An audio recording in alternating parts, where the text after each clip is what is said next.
चंदा कोचर का जन्म 17 नवंबर 1961 को जोधपुर, राजस्थान में एक साधारण मध्यमवर्गीय परिवार में हुआ था। उनके जीवन में बचपन में ही दुखद मोड़ आया जब उनके पिता का निधन हो गया, जिससे उनकी मां को परिवार को लेकर जयपुर शिफ्ट होना पड़ा। बचपन से ही चंदा में नेतृत्व करने की क्षमता, पढ़ाई में अनुशासन और आगे बढ़ने की महत्वाकांक्षा दिखने लगी थी। उन्होंने जयपुर के सेंट एंजेला सोफिया स्कूल से स्कूली शिक्षा प्राप्त की, जहां वे न केवल पढ़ाई में अव्वल थी, बल्कि एक जिम्मेदार और प्रभावशाली छात्रा भी थी। इसके बाद उनका परिवार मुंबई चला गया और यही कदम उनके करियर की दिशा बदलने वाला साबित हुआ। उन्होंने जय हिंद कॉलेज, मुंबई से कॉमर्स में स्नातक की डिग्री ली, जहां से उनके वित्तीय जगत में रुचि की नींव पड़ी।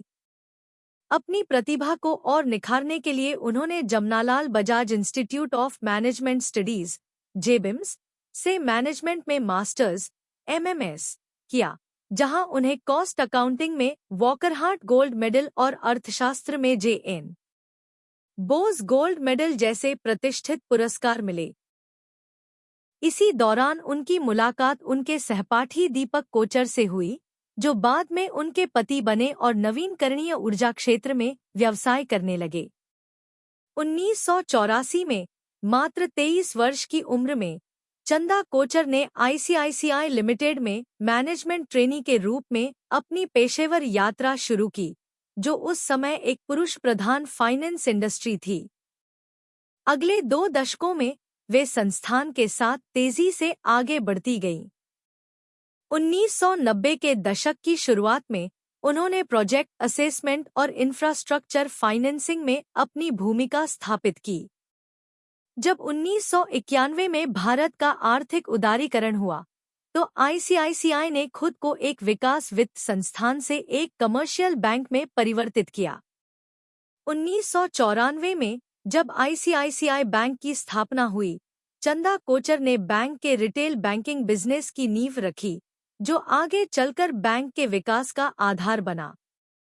उस समय के कॉरपोरेट बैंकिंग सिस्टम में उन्होंने होम लोन, ऑटो लोन और क्रेडिट कार्ड जैसे रिटेल प्रोडक्ट्स को आगे बढ़ाया, जिससे आईसीआईसीआई आम भारतीयों के करीब पहुंचा।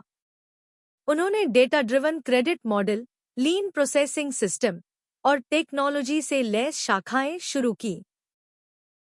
1996 में वे जनरल मैनेजर, 1998 में डिप्टी जनरल मैनेजर और 2001 में आईसीआईसीआई लिमिटेड और आईसीआईसीआई बैंक के मर्जर के बाद एग्जीक्यूटिव डायरेक्टर बनी।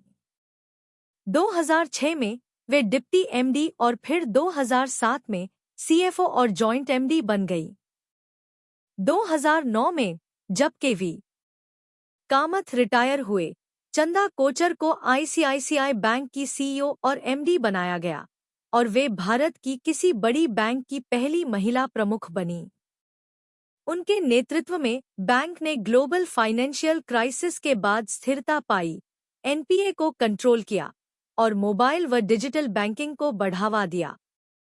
उन्होंने बैंक का विस्तार कनाडा, सिंगापुर, बहरीन, यूके तक किया और आईसीआईसीआई को डिजिटल लीडर बनाया।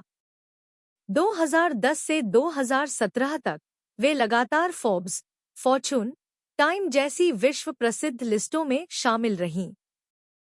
2011 में उन्हें भारत सरकार ने पद्म भूषण से सम्मानित किया।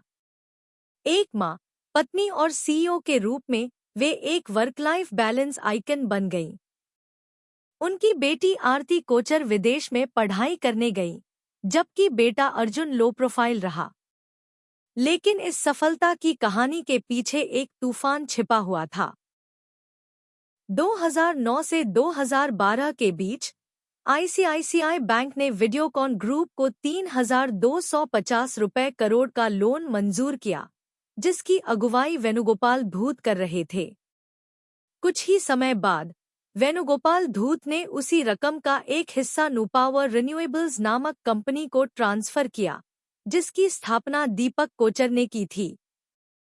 यह मामला conflict of interest, quid pro quo और मनी लॉन्ड्रिंग की तरफ इशारा करता था। 2016 में एक व्हिसल ब्लोअर की शिकायत एसईबीआई और सीबीआई तक पहुंची। 2018 में जांच तेज हुई और चंदा कोचर ने सारे आरोपों से इनकार किया। हालांकि आईसीआईसीआई के बोर्ड ने शुरू में समर्थन किया, बाद में एक स्वतंत्र जांच शुरू की गई। मई 2018 में उन्हें छुट्टी पर भेजा गया। अक्टूबर 2018 में उन्होंने इस्तीफा दिया और जनवरी 2019 में आईसीआईसीआई ने उन्हें रेट्रोस्पेक्टिवली टर्मिनेट कर दिया। 2019 में सीबीआई ने एफआईआर दर्ज की और एड ने जांच शुरू की। 2022 दिसंबर में उन्हें और उनके पति को सीबीआई ने गिरफ्तार किया। इस केस ने देश को चौंका दिया, न सिर्फ 64 करोड़ के कथित रिश्वत के कारण, बल्कि इसलिए भी क्योंकि इसमें एक पद्म भूषण विजेता, बैंकिंग आइकन और महिला सशक्तिकरण का चेहरा शामिल था। 3 जुलाई 2025 को सफेमा ट्रिब्यूनल ने उन्हें दोषी ठहराया और कहा कि उन्होंने लोन मंजूरी के बदले रिश्वत ली। एड को कोचर परिवार की संपत्ति जब्त करने की अनुमति दी गई, जिसे ट्रिब्यूनल ने संस्थागत करप्शन का आदर्श उदाहरण कहा। 2025 में वर्तमान समय में चंदा कोचर कानूनी जांच और सामाजिक चुप्पी में जीवन बिता रही हैं। उनके सभी टाइटल, सम्मान और उपलब्धियां संदेह के घेरे में हैं। वे अंतरिम जमानत पर बाहर हैं, लेकिन किसी भी वित्तीय या सलाहकार भूमिका में नहीं है। कभी जो महिला भारत की आर्थिक शक्ति और महिला सशक्तिकरण की प्रतीक थीं, आज वे सत्ता, नैतिकता और लालच के पतन की ज्वलंत मिसाल बन गई है। जिनके हाथ में कभी अरबों की जिम्मेदारी थी, वे आज भारत की कॉरपोरेट गवर्नेंस की सबसे कठिन सीखों में एक बन चुकी हैं।